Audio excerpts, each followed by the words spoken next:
Hey guys! Welcome back to my channel. Today's video is going to be an exciting one because L'Oreal just released their new Infallible Concealer and it's called the Infallible More Than Concealer and this is how it looks like. Yes mga best, ganito talaga yung lagayan ng concealer, ganito siya kalaki. Pero joke lang, andito kasi lahat ng 10 shades. They sent me all 10 shades, so I'm gonna give you swatches later. This video is in collaboration with L'Oreal, but you guys already know the drill. Sponsored or not, I'm always gonna give you my honest thoughts and later on the video, I'm gonna give you the pros and cons as well. When you look at this packaging, it will automatically remind you of Tarte Shape Tape. Kasi if you put it side by side, medyo pareho lang sila. But if you really want me to be super duper thorough, mas mataba ng konti si L'Oreal. And then when you look at the doe foot applicator, baliktad naman. Si Tarte yung medyo chubby ng konti. Pero pareho lang naman sila na malaki yung doe foot applicator. Yung net weight nila mga best, pareho lang, 10 ml. A lot of people are talking about this concealer for a reason kasi maganda naman talaga si Tarte Shape Tape. Pero meron din akong mga naririnig na dupe daw si L'Oreal Infallible Full Wear kay Tarte Shape Tape. Ito 1,400, ito naman 450 pesos. So if this is really a dupe for Tarte Shape Tape, then we'll be saving ourselves a lot of money kasi diba 950 pesos din yung masisave natin. Kasi again, 1,400 and 450. Actually, alam ko na yung sagot kung dupe ba talaga si L'Oreal kay Tarte Shape Tape kasi nasuot ko na to maybe 4-5 times na off camera. Matagal na kasi itong pinadala ni L'Oreal sa akin mga best and ayoko siyang gawa ng first impressions. Mas maganda talaga kung nasuot ko na siya maraming beses off camera para alam na alam ko talaga yung sasabihin ko sa inyo ngayon sa video na to. As what I said earlier, they sent me all 10 shades. So before the application part, ipapakita ko muna sa inyo yung swatches ng mga concealer na to.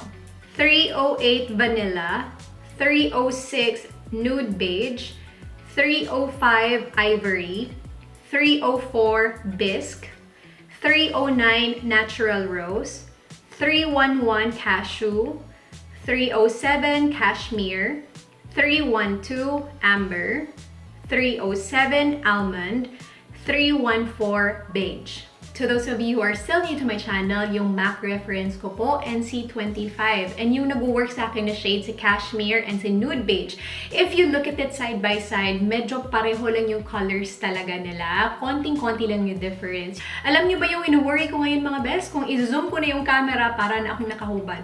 Babasahin ko muna yung claim ng product na to ha. It says here, 24-hour all-day wear, natural matte finish, 100% waterproof, transfer-proof, and perfect for oily skin. I have dry skin and nagwo-work naman tong concealer na to sa akin as long as you moisturize your under eyes. And ipapakita ko sa inyo mamaya sa application part na. Yung tagline ng concealer na to, di ba? More than concealer. And it says here, our newest liquid concealer that delivers 3 times more coverage with just 1 super sized up. So, pwede ko namang gamitin yung iba dito as foundation. Pero matte kasi yung finish niya. And you guys know I have dry skin. So, magpa-foundation lang talaga ako ng regular foundation na ginagamit ko. That's good for my skin type. Sinwatch ko na yung 10 shades pero wala talagang akma or swak na swak sa color ko dito kay Tarte Shape Tape. Ito naman kasi light, neutral. I'm gonna give you a swatch kasi ito yung dalawa, diba, na nag-work sa akin. Nude Beige and Cashmere. And then, iswatch ko din to sa kamay ko para makita nyo na hindi sila ganun kapareho. Although close, but not really the same. Si Tarte Shape Tape, mas maraming pagka-peachy. Like, it's still yellow undertone, pero mas maraming nalagay na peach color compared to these two right here. Pero hindi naman ganun kalayo yung colors nila. So, kung pareho tayo ng colors sa Tarte Shape Tape, which is light neutral, then yung dalawa pwede. Si Nude Beige and si Cashmere.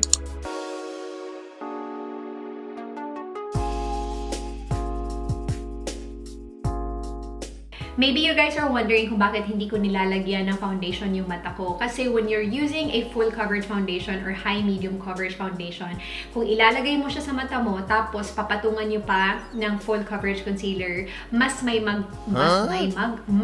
tendency siyang mag-crease. Kasi nga, high coverage pa to, yung ganon. Pero kung flawless naman yung under eyes mo, siguro pwede. Pero kung katulad ko na marami ng lines, mas may tendency nga talagang mag-crease kung nagpapatong-patong na yung coverage. Kung super dark, as in super itim na talaga yung under eyes, kailangan mo ng corrector. Even if you're gonna use a full coverage concealer, hindi niya mako-cover completely kasi merong pagka-grayish ng konti or mag-gray siya kung hindi mo i-correct with a peach corrector. So again, kung super duper dark, peach corrector muna bago ka mag-concealer. When I say a little goes a long way, a little goes a long way with this product talaga kasi super full coverage talaga mga best. Tinry ko nang gamitin to na pa-VV. Sobrang natagalan ako sa pag-blend talaga and umabot dito lahat sa pisngi ko. So, nagda-dot lang ako. Diba yung mga ibang concealer, okay lang i-V kasi hindi naman siya ganun ka full coverage. Pero ito guys, kahit yung Tarte Shape Tape, pareho lang sila talaga. Make sure na magda-dot lang kayo and ipahid nyo bago nyo ilagay sa under eyes. So, ang ginagawa ko, ginaganyan ko lang siya para fair. 1, 2, 3, 4. Marami na yan. And isa dito. Tingnan nyo yung coverage niya. Diba ang itim ng mata ko? Para akong naka-eyeshadow na brown. Bam! Yung consistency ng both concealers, pareho lang talaga. So, ang gagawin ko, same lang din. 1, 2, 3, 3 or 4. Tapos 5. Dito naman tayo sa puwet na part para hindi mag-mix. Pareho lang talaga sila na sobrang dali i-blend. Tapos pala mga best ko, nagsiset ako ng concealer, hindi ako gumagamit ng full coverage. Sometimes I use a banana powder, yung mga favorite banana powders ko from NYX and yung sa Essence. But today, I'll use the Marc Jacobs one. This is the Perfection Powder. Hindi yung bago ha, matagal na to from Marc Jacobs. And wala kasi itong coverage. Look, super light lang. Hey guys, so I'm done with the rest of my makeup. Super simple lang kasi magmumall lang naman kami ni Dave. If you wanna know about the makeup details, ilalagay ko lang sa description box below. So anyway, meron pala akong video sa phone ni Dave. I think mga second time or third time kung pagsuot sa concealers, yung pag-test out ko off camera. Pero hindi kasi ako pinawisan sa time na yan eh. Mainit yes, pero hindi ako pinawisan kasi hindi ako nag-workout. Nag-mall lang kami sa time na yan. So siguro sa video na yan, mga 4 or 5 hours na yung mga concealers sa mata ko. Here is another close-up look of my face. As you can tell, wala talagang difference. Pareho lang sila ng finish, which is a natural matte finish. Pareho lang din sila ng coverage and pareho lang din sila madaling i-blend. Wala akong naging problema. I'm looking at myself in the monitor now. Mas lifted lang talaga or mas brighter ng konti itong right side kasi nga magkaiba yung color nila.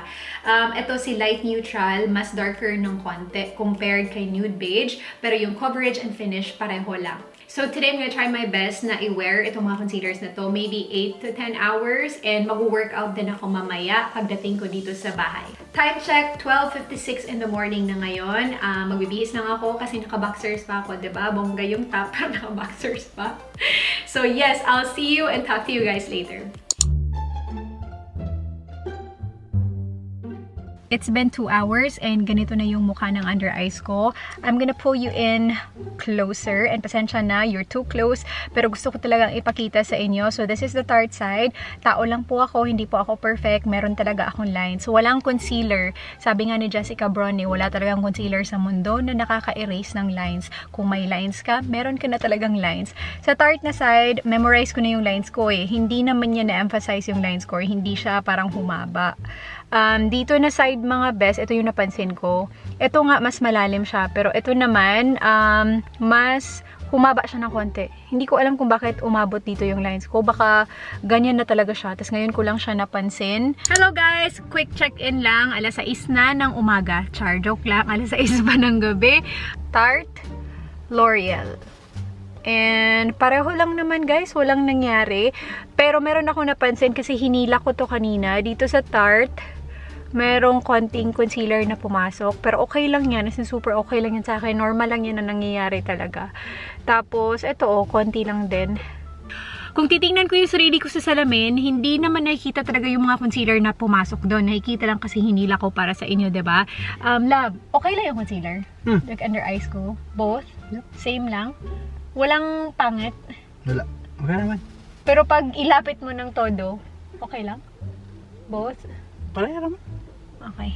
It's already 8:16 in the evening and gusto ko lang ipakita sa inyo yung under eyes ko bago ako mag-workout.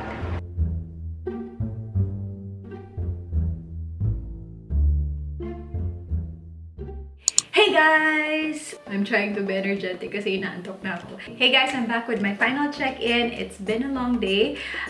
It's already 9:49 in the evening and i-zoom ko muna yung camera para makita niyo talaga. Anihinaan ko din yung lights ko.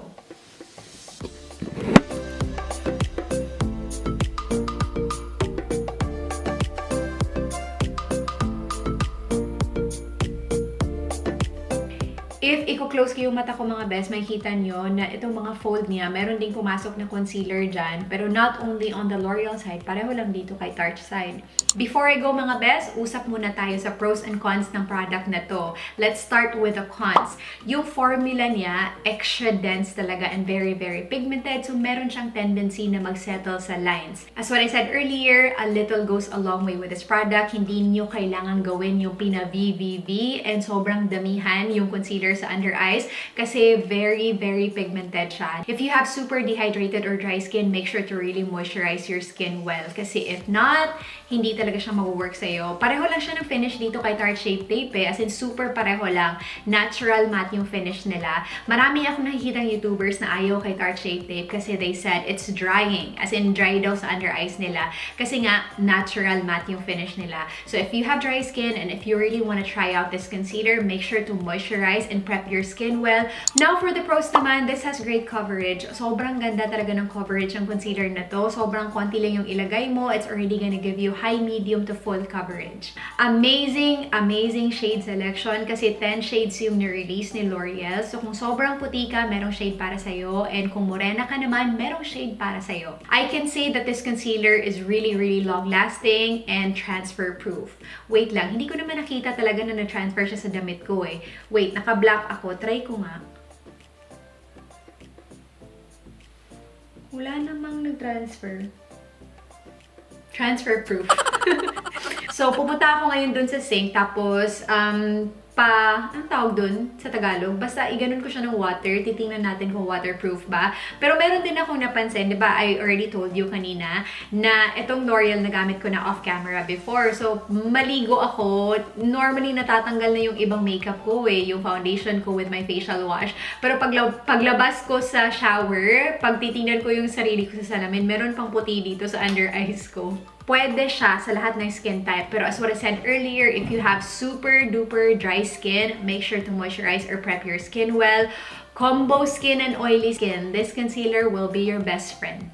Chinek ko yung mga ingredients nila kanina. Merong ingredients si Tarte na wala kay L'Oreal. Meron ding ingredients si L'Oreal na wala kay Tarte. Pero marami silang pareho na ingredients. Pero hindi lang same order. Naka-jumble lang siya. So, hindi ko talaga masasabi na 100% pareho silang dalawa. Pero if you ask me if this is a good alternative for the Tarte Shape Tape, I'm gonna say yes. As in, good alternative talaga si L'Oreal kay Tarte Shape Tape.